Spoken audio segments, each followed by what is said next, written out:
Et l'influence grandissante des réseaux sociaux n'y est sûrement pas pour rien. Les chirurgiens esthétiques voient défiler dans leur cabinet de plus en plus de jeunes femmes en quête d'une injection d'acide hyaluronique pour combler des rides ou grossir des lèvres. Mais la pratique dérape depuis 4 ans avec la mise en place d'une filière quasi mafieuse et des injections sauvages par des personnes non qualifiées. Une femme de 22 ans a justement été interpellée mardi à Paris au hasard d'un banal contrôle routier, Ariane Gressel. Mardi soir, des policiers du 15e arrondissement aperçoivent la jeune femme en train de téléphoner en conduisant. Le contrôle routier prend une toute autre tournure quand il jette un œil dans l'habitacle. Des boîtes de seringues et de l'argent y sont éparpillées. Un billet de 500 euros s'échappe même du sac de l'automobiliste quand elle y cherche ses papiers. La jeune femme peine à expliquer l'origine de ces 5000 euros en liquide. Elle est placée en garde à vue. Son téléphone, lui, ne cesse d'afficher des notifications liées à un compte Instagram qui propose des interventions esthétiques. La suite des investigations mène les enquêteurs vers un appartement abritant tout le matériel nécessaire à un cabinet clandestin, dont des boîtes d'acide hyaluronique utilisées pour combler les rides et leurs factures au nom de la jeune femme. Les plus anciennes datent de juin 2020. Cette dernière conteste toute pratique illégale et se dit infirmière libérale. De nombreux accessoires de luxe, dont une montre de plus de 50 000 euros, ont également été retrouvés chez elle. Le compte Instagram, dont elle est soupçonnée d'être la propriétaire, proposait des injections anti-rides à 170 euros. Il fallait compter 130 euros pour un lifting des sourcils. Une interpellation qui coïncide, et c'est un hasard de l'actualité, avec l'alerte lancée par le syndicat national de chirurgie plastique reconstructrice et esthétique. Bonjour Adel Ouafi, vous Bonjour. êtes le président de ce syndicat. Est-ce qu'on est en mesure d'évaluer le nombre de personnes qui aujourd'hui proposent des injections clandestines? Aujourd'hui, on pense qu'il y a au bas mot, vraiment l'estimation la plus basse, un minimum d'une dizaine d'injectrices illégales par région. Donc un minimum, mais vraiment l'évaluation la plus basse, de 200 injectrices illégales en France et des milliers d'injections illégales partout en France. On reçoit des signalements au niveau du syndicat national de chirurgie plastique, reconstructrice et esthétique pratiquement toutes les semaines de confrères qui voient apparaître des patientes dans leur cabinet suite à des complications, suite à ces injections illégales. Alors justement, 200 000 personnes qui peuvent faire ces injections en ce moment, qui les font. En tout cas, comment on en est arrivé là? Comment elles ont pu se procurer les produits nécessaires? En fait, jusqu'en 2017, en France, il n'y avait aucune complication grave liée à l'acide hyaluronique parce que l'acide hyaluronique était utilisé exclusivement par des chirurgiens plasticiens, des Hmm. dermatologues et des médecins formés. Ce qui s'est passé, c'est qu'il y a eu une porte d'entrée avec un stylo injecteur qui s'appelait le Hyaluropen, donc une porte d'entrée où des personnes qui n'étaient pas médecins ont cru qu'elles pouvaient injecter de l'acide hyaluronique, le pulvériser dans la face sous haute pression en disant que ce n'était pas des aiguilles. Et en fait, elles se sont rendues compte d'une faille énorme dans le système, c'est que n'importe qui peut acheter de l'acide hyaluronique sur Internet sans avoir besoin de présenter de carte professionnelle. Et en fait, quand la Hyaluropen a été interdit en France par l'ANSM, elles ont basculé de la pulvérisation sous haute pression à carrément la piqûre dans le visage, directement dans le visage, alors que dans le visage, il y a des artères, il y a des nerfs, c'est extrêmement vascularisé et il faut parfaitement connaître et maîtriser l'anatomie du visage avant de piquer dans un visage. Et les dégâts peuvent être très importants, hein. On parle de nécrose, parfois même de cécité, hein.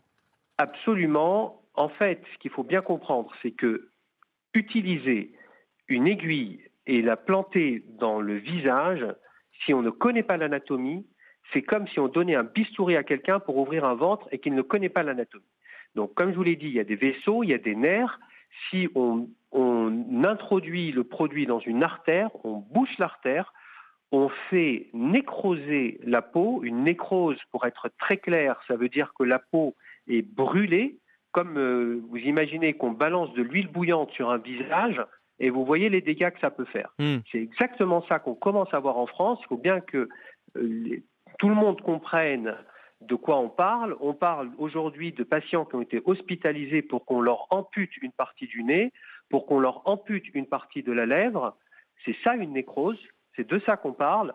Dans certains cas, ça peut migrer dans l'œil, dans des artères de l'œil, ça fait des pertes de vision et ça peut remonter dans les artères du cerveau parce que toutes ces artères sont en communication, ça peut remonter dans les artères du cerveau et il y a des cas d'accidents vasculaires cérébraux. Et Adèle Loufi, vous êtes président du syndicat national de chirurgie plastique reconstructrice et esthétique et vous demandez au pouvoir public d'agir parce que ça veut dire qu'aujourd'hui, il n'y a rien au niveau de la loi, au niveau de la norme européenne qui vous protège. En fait, la jurisprudence de la Cour de cassation criminelle, qui est la plus haute instance qui interprète les lois en France, a dit clairement qu'une injection de produits de comblement, c'est un acte médical. Pourquoi c'est un acte médical ? Parce qu'il faut parfaitement maîtriser l'anatomie avant de savoir injecter. Raison pour laquelle chirurgiens plasticiens, dermatologues et médecins formés peuvent injecter, c'est aussi ce que disent les laboratoires. Cela fait l'objet d'un consensus européen. Il y a une norme européenne qui est sortie qui dit que les injections doivent être réalisées exclusivement par des médecins et que même le médecin ne peut pas le déléguer à son assistant. Alors pourquoi on en arrive à avoir 200 000 personnes qui peuvent le faire illégalement ?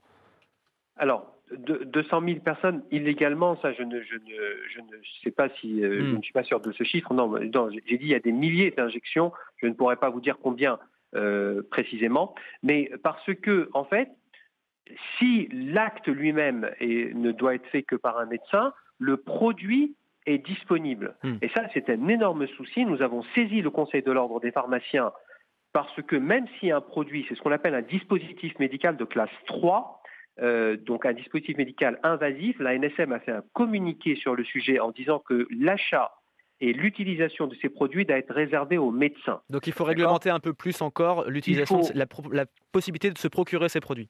Il faut absolument réglementer la possibilité de se procurer ces produits et il faut aussi une norme, que cette norme européenne soit mise dans les textes en France de façon à ce qu'on ne soit pas obligé de passer par la justice et par des catastrophes et des patients qui portent plainte suite à des catastrophes pour arrêter les choses. Il faut que l'administration, c'est-à-dire en pratique la direction des fraudes, les autorités, les ARS, les agences régionales de santé, puissent agir dès qu'elles sont au courant et suspendre immédiatement. On a vu que les ARS ont pu agir de façon immédiate, par exemple, dans d'autres problématiques comme le Covid, en suspendant, par exemple, des soignants qui n'étaient pas vaccinés. Oui. Eh bien, il faut que les ARS puissent, si elles ont connaissance de faits illégaux, qu'elles puissent faire arrêter immédiatement l'activité illégale. Il faut bien comprendre qu'en plus, il y a les problèmes de l'anatomie, il y a le problème du produit injecté, il n'y a aucune traçabilité. Quand on a des patients qui arrivent dans les cabinets ou qui arrivent à l'hôpital avec des complications gravissimes, on ne sait même pas ce qui a été injecté. Et en plus, les aiguilles il n'y a aucun circuit de recyclage des aiguilles sont jetées dans les poubelles publiques et sont très certainement réutilisées parce qu'il y a toute une logistique des aiguilles à usage unique qu'il faut avoir. Donc il est très probable que quand c'est fait dans des cabinets, enfin des cabinets entre guillemets, c'est des instituts de beauté ou carrément dans des garages ou dans des appartements, il est très probable que les aiguilles sont réutilisées d'une patiente à l'autre, puis jetées directement dans les poubelles publiques. Et vous demandez donc plus de réglementation et l'aide aussi des réseaux sociaux qui peuvent avoir un rôle. Merci Adèle Loufi, président. Juste une dernière chose. Je suis désolé Adèle. Alors très rapidement Adèle Loufi. Merci. Je vous écoute. Alors très rapidement, je voudrais juste lancer un appel aux blogueuses et aux influenceuses qui ont une responsabilité à Instagram. Ils ont une responsabilité dans cette affaire. Faites attention, ne mêlez pas votre image de marque, ne mêlez pas votre image de marque à ces trafics illégaux qui mettent en danger des jeunes patientes. C'est surtout ça. Eh bien, vous mettez en danger des jeunes patientes. Voilà, message c'est le message que je voulais passer. Très important aussi, Adèle Loufi, président du syndicat national de chirurgie plastique reconstructrice et esthétique sur France Info cet après-midi. France